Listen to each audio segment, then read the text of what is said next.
Stretch it for the camera. So pretty. You're so handsome. Sorry, handsome. Can I have a kiss? Can I have a kiss? Oh, thank you. What's up, everyone? We're back, and welcome to our first answers video to the previous questions and answers video.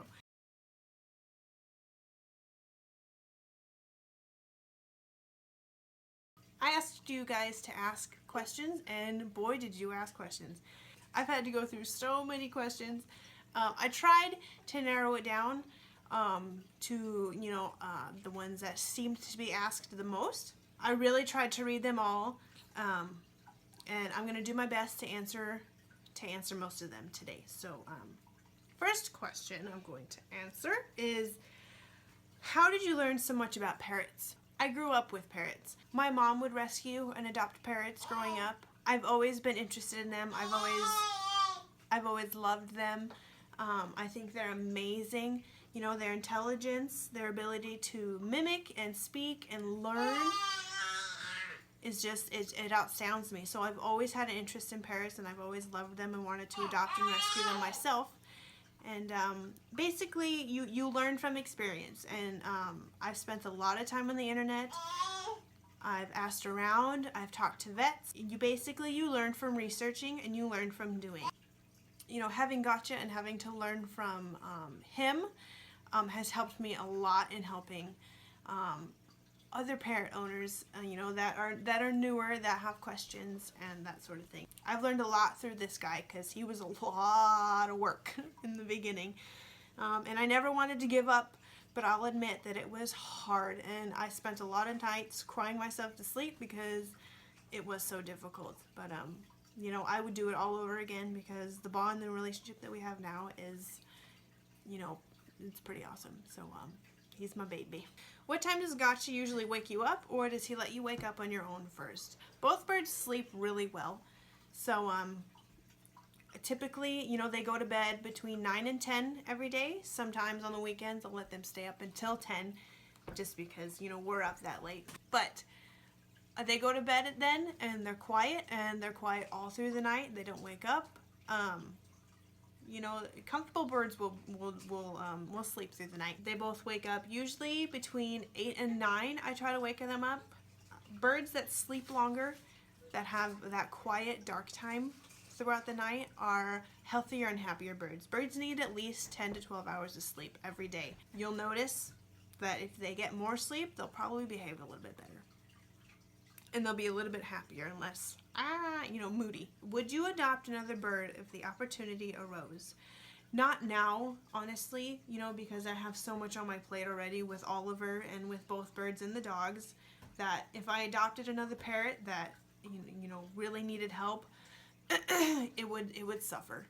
I would probably foster for sure, but I wouldn't keep forever because I don't have the time, to be honest, and the bird deserves it. They deserve the best home possible. So maybe in the future, Seth and I are going to try for another kid in a couple of years. I want to enjoy Oliver first before we have another.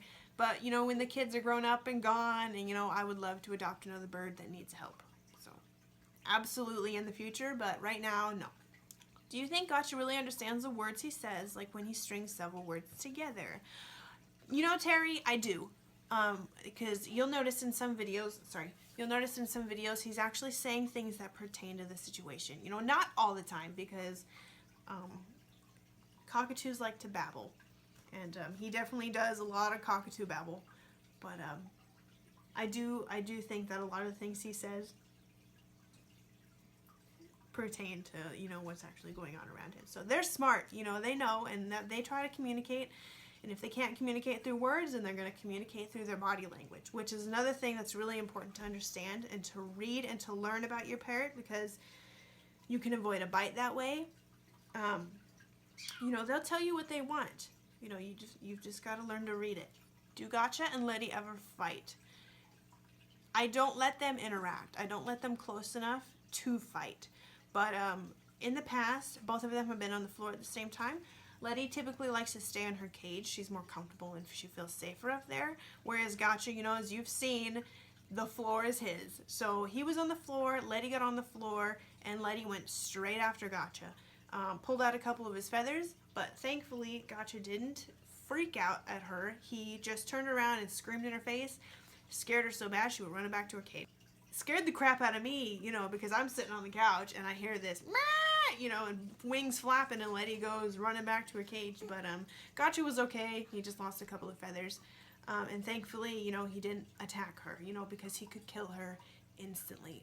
She could do some damage too, but he's quite a bit bigger than she is, you know, and so I would worry that there would be some serious damage. So until I see from a distance that they're getting along and not feeling territorial, then I'm going to keep them separated, you know. But hopefully in the future Letty will like him a little bit more and they can be buddies. But I'm not counting on it, just because I know how African Grays can be. So we'll see. What are your top tips for first-time cockatoo owners? You know, be ready to commit the rest of your life to a perpetual feathered toddler. Seriously though, they need a lot of work. They need a lot of time. I never recommend a first-time parrot owner adopting a cockatoo, just because they are so much work, and you know, they need experienced, educated owners that can commit that time and the money, and you know, do what it takes, you know, to raise them properly and to care for them. And because they require so much work, and they're extremely dependent. Cockatoos are among the most loud and among the most difficult parrots to raise and adopt, because that's just the way they are, you know. They're really needy. They want a lot. They're very loud. They're very expressive, as you guys have seen and you know. So they're a lot of work, but if you do have the time, if you have your life together, you know you can commit to a lifetime companion, please adopt. Don't shop. Because there are so many in rescues and sanctuaries, and they all need our help, and they all deserve a second chance. Huh. How did Gotcha get his name? This one's been asked a lot, and this is the first question I saw with it in it, so this is the one I'm going to post. If you've watched the video Love Can Heal the Abused, I have his story in the description of that video. And in that one, he was hatched with an elderly woman, or an older lady, I should say, and she had him for 9 years. Well, she named him Gotcha, and she fell ill and decided that she should give him up to a good home, so that she knew he would go to a good home in case and if she suddenly passed away. And so that's what she did. So he went to a couple who seemed like they would be a great fit, but they weren't. Unfortunately, bad things happened. One of them was severely bipolar. They decided that just weeks after he was adopted that they were going to go through a divorce, and so he was locked in a room in a house that he didn't recognize by himself for many, many months. And the only interaction he got was when it was feeding time. So he was in there for a long time alone, which is really unhealthy for cockatoos and parrots in general, because they're extremely social animals and they need that time with other animals, with other birds, and with other people every day. So thankfully he didn't decide to pluck his feathers, which a lot of parrots do when they're under stress or anxiety. He chose to scream.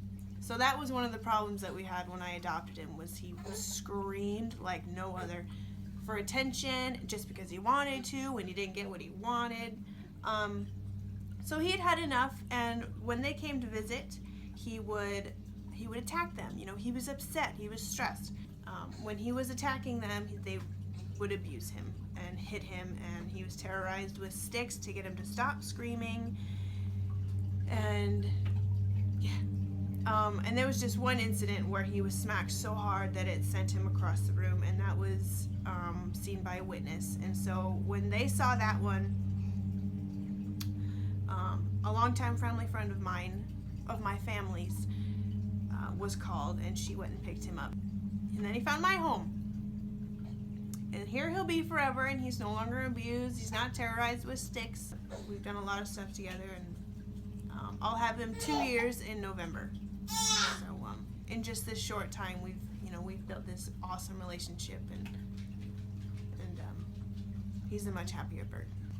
You seem to be Gotcha's favorite. Does he ever get jealous if you're holding Letty or any other bird? When it comes to other birds, I don't notice that he gets jealous, or other animals in general, but when people are around, that's when he gets a little bit jealous. Like, he will hang out on his cage all day, honestly, until my husband gets home, and then he has to be in my lap in between us.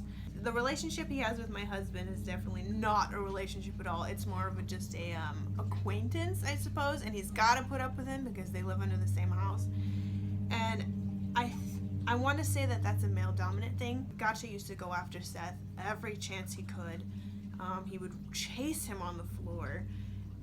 So I had to establish that going after anybody, biting, all of that is really naughty behavior and has to stop. I will also include how to stop biting, how to stop naughty behavior in a different video, because I'll go through all that later. Marcy would like to know if I have any arrangements with Gotcha and Letty if they outlive us. That is a really, really, really good question, and I'm really glad that that one came up, because like I said thousands of times in all my videos, that parrots are a lifetime commitment. If they're cared for properly and if they're healthy, they can live up to 80 years. You have kiss marks on your face. So yes, I do.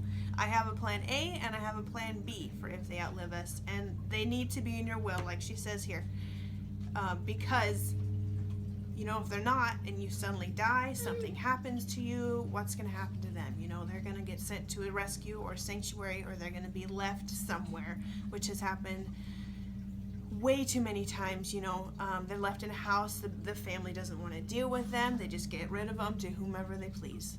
And so they definitely need to be in your will, and you definitely need to have a plan A, plan B, plan C, you know, to take care of them in case something happens to you.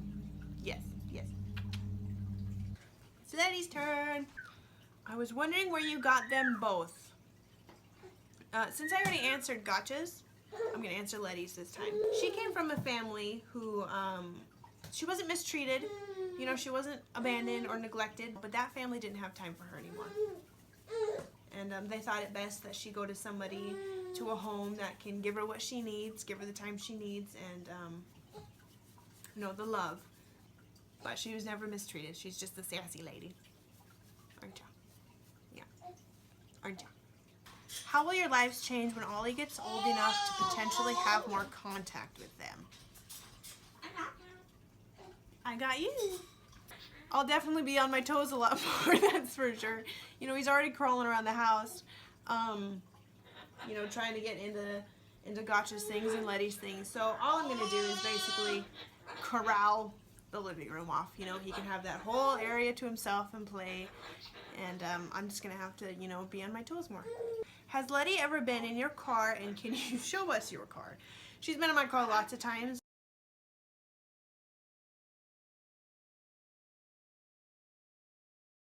You know, because we take them to the vet, you know, every 2 to 3 months. So they've been in the vehicle a lot.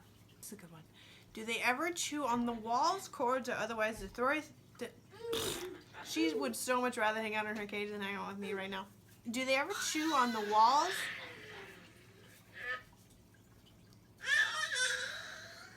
Cords, or otherwise destroy things as only a bird can? Absolutely. If you notice in any of my videos when I'm walking around the house, every corner of my sheetrock has Gotcha holes in it because he likes to chew on the walls. Cords, yes, you basically have to baby-proof your whole house when you have birds, especially if they like to get on the floor like Gotcha does. You got to be really careful with that. You know, that's why they need to be in a cage, in a large cage, big enough for them when you're gone, when you're out of the house, you know, when you're running errands or whatever, because they will climb down, most likely, and chew on a cord. And if they chew on a cord that's got electricity going through it, you'll have a fried bird, and that's really sad. So keep them safe. I should call it bird-proof your house, you know, baby-proof, bird-proof, whatever you gotta do, because they will chew, they'll destroy furniture.